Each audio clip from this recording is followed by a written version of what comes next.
Hey guys, welcome back to Supernatural Saturday. I'm Coco, and as you can tell from the title, today we're going to be talking about Brushy Mountain State Penitentiary, which was a prison that also doubled as a coal mining facility that opened up in 1896. Now this prison, like most prisons, has a very, very rough past, a past with a lot of terrible people, including James Earl Ray, which was the man who assassinated Martin Luther King Jr. It has a tumultuous past, which makes it just ripe for haunting. Let's get into a little bit of history, just in case you don't know about Brushy Mountain State Penitentiary. As you can imagine, at the end of the Civil War, the South was really struggling financially, economically. It was just having a very hard time adjusting to not having slavery, which took a huge chunk of their workforce. I'm not saying that slavery was a good thing. I'm just trying to explain why the South was struggling a little bit. And obviously putting money towards the war effort really left them in a terrible spot. And luckily, railroads became a huge thing, and coal mining was a very lucrative thing that the South was really trying to adopt to kind of offset the costs and get money flowing back into their economy. Many of the coal veins in the state of Tennessee were in extremely rural areas, very mountainous areas, very hard to get to. Therefore, coal mining facilities really needed to provide housing, grocery stores, as just all of the essentials that you would need. They basically had to build entire towns to get coal miners to move out there. Unfortunately, having all of those people dependent on anything that you provide, there is no competition. Therefore, the coal mining companies were able to just skyrocket their prices, and the coal miners were really struggling because they were being paid very little for a very dangerous job, and then they come home and they barely have anything to show for it because the rent and all of their essentials are just crazy expensive. This inevitably led to a lot of strikes. The coal miners would constantly stop production, go on strike, try and fight for fair pricing in their communities, and obviously, the coal mining companies did not like this, and they needed to find a way to work around the rules. This led to the exploitation of the 13th Amendment, which, while yes, it did abolish slavery. Hi, bud. You coming back? Chief, no barking. Hey, what are you doing? Hi. Here we go again. Hi. Hi. Chief, break. There's people talking just outside our apartment, so he's trying his hardest not to bark right now. Okay, bud. Get on the futon. Up. Up.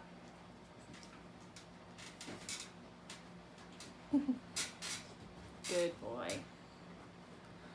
So, try and ignore. He's probably going to be a little bit noisy since he's now in this room and on the squeakiest futon that man has ever made.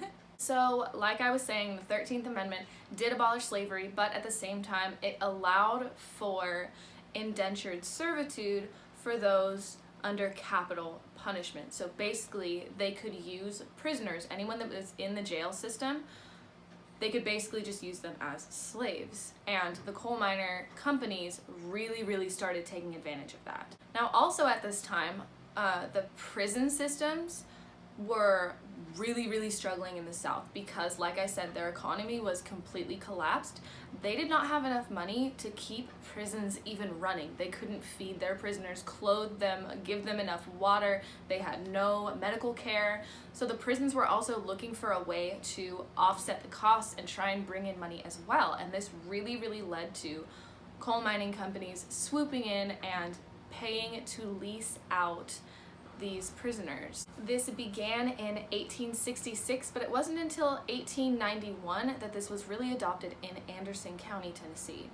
Obviously, the coal miners, who were free citizens, were not happy with this at all. People were swooping in, the coal mining companies were able to just pay the bare minimum, even less that they were paying the coal miners, which was already despicably low.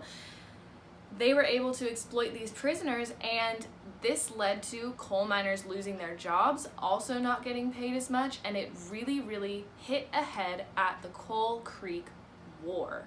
During this war, the free citizen coal miners attacked and burned the state prison, the stockades, the coal mines, and they ended up gathering all of the prisons and all of the prison guards, loading them on a train, and sending them out of town. Obviously, the coal mining companies just paid to bring those people right back, and they ended up hiring a militia force to try and protect all of these prisoners. Now, obviously, in the end, coal mining companies realized this was ridiculous. It was completely offsetting the cost that they were saving. They ended up paying more because they had to pay this militia to protect their lower paid people, and it wasn't working out. So they ended up coming to a treaty that worked out in the coal miners' favor, thankfully. But this also led to them, they couldn't lease out the prisoners to actual coal mines anymore. So in order to work around that, they decided to open up a prison that would double as its own coal mining facility, and thus Brushy Mountain State Penitentiary was born in 1896. They began construction on Brushy Mountain State Penitentiary using prison labor, and they also only built a wooden structure, so it wasn't very sanitary, it wasn't very safe.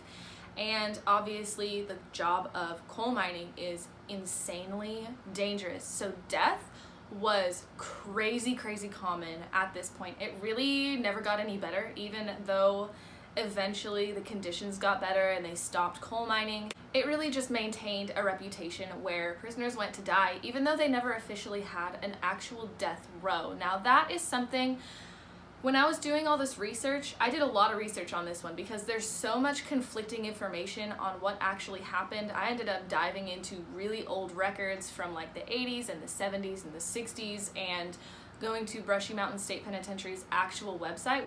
They never had a death row. A lot of people say they had a death row. A lot of people say they had an electric chair. I did not find any evidence of that except for just hearsay and ghost hunters going there and saying, oh yeah, they had a death row. No, they didn't. I hate when misinformation is spread, especially when I do it.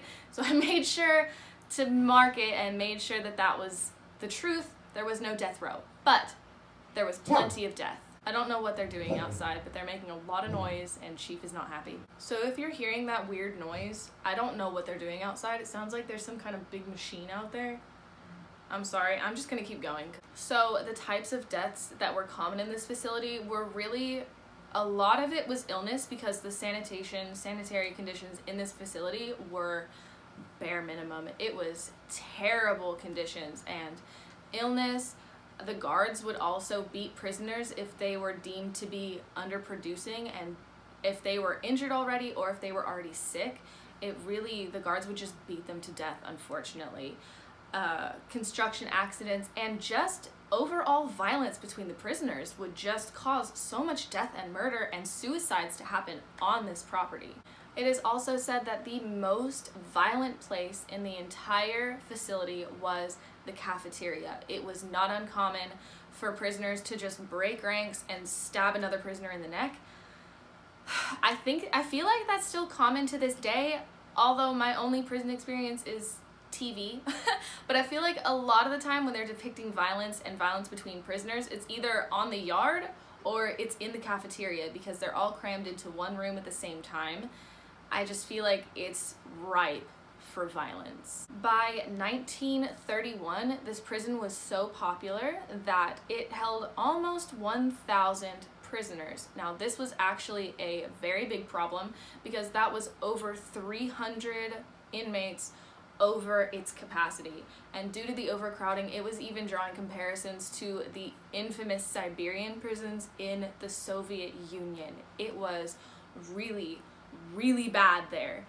and this really peaked in violence and illness. Just death was happening all the time, so they decided to change it and replace the original wooden structure. They began mining the sandstone that was very, very plentiful in the area and began construction on the official Brushy Mountain State Penitentiary building, and in the end it was in the shape of a Greek cross, and it was also 4 stories tall. By 1934 it was also completely surrounded on 3 sides by an 18-foot high wall. Now around this time it really became infamous as the last stop where problem inmates would go, or people serving life sentences, or people who were there for insanely violent crimes, pedophiles, just all the worst of the worst were sent to Brushy Mountain State Penitentiary. And it's because it was basically inescapable. You couldn't really get out of it. Even if you managed to get out of the prison itself, you weren't going to make it very far because it was so mountainous and treacherous, and even if you did make it pretty far, you might die by falling off a cliff. You just couldn't go anywhere. It kind of reminds me of why Alcatraz became the way that it was. It was unescapable. Due to it also being the last stop for all of the real problem inmates, violence just continued to uptick. These prisoners knew they were never going to get out. They were never going to get out of this prison. Therefore, they wanted the prison to run the way that they wanted it to run. They wanted to control the whole thing, and it really became just like gang wars. There were multiple gangs in the prison. There were fighting all the time, trying to control the drug inflow that was coming in, or the cigarettes and other things that would come in. Guns would come into the facility. That actually plays a part in a little bit. Also, one thing that I just found wild when I was reading all of these different articles, like I said, I dug really deep for the research into this video, and I came across an article that mentioned that the guards were unarmed. Why would the guards be unarmed? Oh, that blew my mind. These are the worst of the worst criminals, and they're pretty much uncontrollable. And you know why? It's because there were no consequences. The guards had no control over these prisoners. No wonder they were killing each other all the time. They weren't ever getting out. You couldn't, murdering somebody wasn't gonna add more to your 15 life sentences, you know? It was crazy. How did they not arm these guards? In 1957, they also shut down the Hole, which, if anybody has watched any old prison movies, you know the Hole is where the worst of the worst goes. There's no light, and it's just a really bad place. It's the last place that any prisoner wants to go. And they shut that down and built an entire D block, which was basically solitary confinement for the really, really bad problem inmates. It was also built on top of the old death house, which is where the prisoners who had died, it's where their bodies were kept until they were able to be collected by family members, or until they were buried in a pauper's grave near the prison. That would also make it very ripe for spirit activity. In 1969, the prison was reclassified as primarily just a maximum security prison, while mining did continue for a little while after that. Eventually, the mining just started hemorrhaging money. It ended up being not productive, and it was just losing the prison money. So in the end, they ended up shutting it down. Lake Russell was actually the name of the warden that ended up shutting it down because of this. He also was a former football coach at Carson Newman College, which weirded me out when I read it because I went there for a couple of years. I don't know why I'm always weirdly connected to these stories right now. Eventually, I'm sure that's gonna stop, but I'm always connected in some way, and it creeps me out. So now, in addition to the weird machine noise that you might hear, it's also just pouring outside. It's just gonna keep getting louder in the background. I'm sorry, I have no control over this. Also, around this point in time, 100 beds were added outside of the main walls of the facility to house any minimum security prisoners that would come in, and these minimum security prisoners were also allowed to hold some jobs in the community so that they could kind of reintegrate into society as well. They also, one of the main programs that they were really involved in was the Petros Volunteer Fire Department. That ran from 1971 to 1994. It was also around this time in March of 1971 that James Earl Ray, like I said earlier, the guy who assassinated Martin Luther King Jr., he came to the facility and he brought a slew of issues as well. You can read about that separately. I'm not going to go into it here because it has really nothing to do with the ghost stories later or anything like that. But it's super interesting. He tried to escape multiple times. He actually was successful once, but he got found by tracking dogs later. It's really interesting. You should look it up. He also ended up getting stabbed 22 times and survived somehow. I don't know. It's wild. Chief, we're taking a lot of chief breaks this day. Okay, buddy? In 1972, the guards actually ended up going on strike and it shut down the prison for 4 years. It reopened in 1976. In 1982, there was a really bad incident where 7 white inmates ended up taking the guards hostage with homemade knives and also a gun that they managed to smuggle into the prison in a bean can. They went up to the 3rd floor and ended up shooting 4 black inmates. Now these inmates were part of a rival gang and it was a dispute for power. They ended up killing 2 of the inmates, one of which his name is James, and we're going to get back to that when we get into the ghost stories. The prison officially ended up closing its doors in 2009, so it ran for a grand 113 years. Now, anyone who really knows about spirits and how they come to haunt a place, it really sounds like this place, if anywhere, would be haunted. The theory is ghosts haunt a place when they have died in a very sudden or traumatic way. Now, due to the many deaths that happened within these walls, the deaths from illnesses, construction accidents, just plain violence and murder, it's no wonder this place has so many ghost stories to share. Visitors have claimed that they have been touched, shoved, grabbed, growled at. They claim that the batteries on their video cameras or cell phones or anything, batteries just drain while they're in this facility. There's also claims of many poltergeist activities happening where things are just flung across the room, or you'll leave and come back and something will have moved or just disappeared and you'll never find it again. There's also claims that you can hear coughing and wheezing, which would make sense with the coal mining situation. There's also whistles, yells, full apparitions, shadow people, just anything you could wish out of a haunting, this place has it. There are many paranormal investigations that have happened at Brushy Mountain State Penitentiary. There are also a lot of these videos up on YouTube. You can actually go and watch a few of them. So let's get into the actual more famously known ghost activities to be here at this prison. The first most famous ghost, his name was Jack Jett. He was a little person that really developed a reputation of being a snitch. His death was also very tragic. He was actually in the prison yard on the phone with his mom, talking to his mom, and a few inmates decided that they didn't want a snitch around anymore, and they came up behind him and stabbed him in the neck and the back multiple times until he bled out and died on the premises. Now, it is said that he still haunts the area that he was murdered in. When prisoners were still there and a phone was still there, there were reports that the phone would levitate off the hook and fall down to the ground, and then it would rise back up and be put back on the hook. It's also said that there are many cold spots in that area, and now the phone is gone, but it's said that that area is still haunted. The prison chapel is another area that is supposedly very haunted. There have been many EVPs captured in that chapel, and EVP, for those of you who don't know, is electronic voice phenomenon, which is where they will take a recording and they'll hear words said back to them that you don't hear in real time. You only hear it in the recording. And the words that are said are hell, beast, and pain.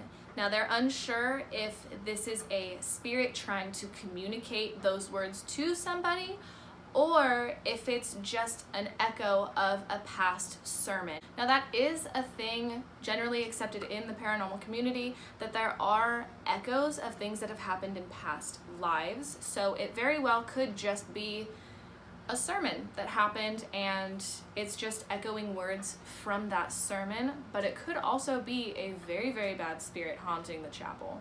It's also said that while prisoners were still there, they would see objects levitate and fling across the room, a lot of poltergeist activity. The rain just picked up, so you're gonna hear a lot of tapping and stuff. There's no ghost in here, I promise. Now, the hole that, like I said, was shut down in 1957, it is also reported that there is a ton of paranormal activity that happens down there, including people hearing footsteps constantly, and there are also reported to be orbs. Now, orbs, it's really raining now. Orbs, if they're white or yellow, it's said that those are more calm, happy spirits, but if they are purple or red, they're said to be very violent, very bad spirits, and the orbs that are reported to have been seen down in the hole are red and purple. So it does make sense that these would be very, very bad spirits, because the hole is where the worst of the worst prisoners were put when they were being punished. So it really does make sense that these would not be good spirits. Now, if you recall back to the story where the 7 white men went and killed the 2 African American men, one of those men's name was James, and like I said, we are going to loop back into the ghost stories later. Now, it is said that if you because I can't do today's video. I can't. Okay, let's just go ahead and finish, even though there's a ton of background noise happening right now.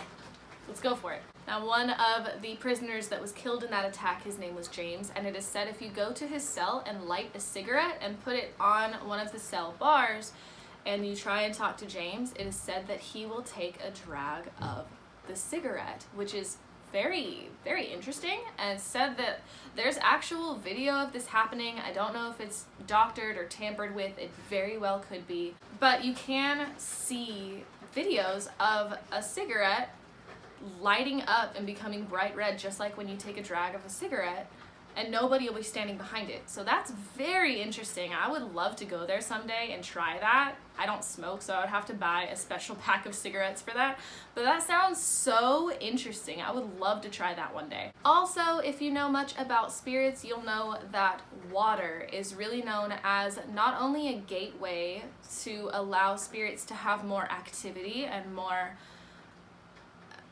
just strength. It's also said that spirits cannot cross water. Now, this prison up in the mountains is pretty much surrounded by water. There's little lakes and streams all around it. Therefore, it would give, in theory, the prisoners a lot of power, a lot of strength to be able to manipulate things in this world, such as explaining the poltergeist activity. And it also would explain why they haven't left, because they're stuck. And if you think about how many prisoners died in this prison, it really makes sense that there is just so much activity there. Now, if you are brave enough to go and check out Brushy Mountain State Penitentiary, they do hold tours there. You can take either the 4-hour tour during the day, or you can even pay to have a 7-hour tour overnight. That would be so much fun. If you are brave enough, like, please go. I want to go one day. It sounds amazing. They also have an actual paranormal investigator that has worked in this facility for years, and you can have a tour with her and all of her ghost hunting supplies. That just sounds like so much fun. So what do y'all think? Do you think that there are actual spirits haunting Brushy Mountain State Penitentiary, or do you think it's all a myth? I hope y'all enjoyed today's video, and I really hope y'all have an amazing weekend. See y'all next week.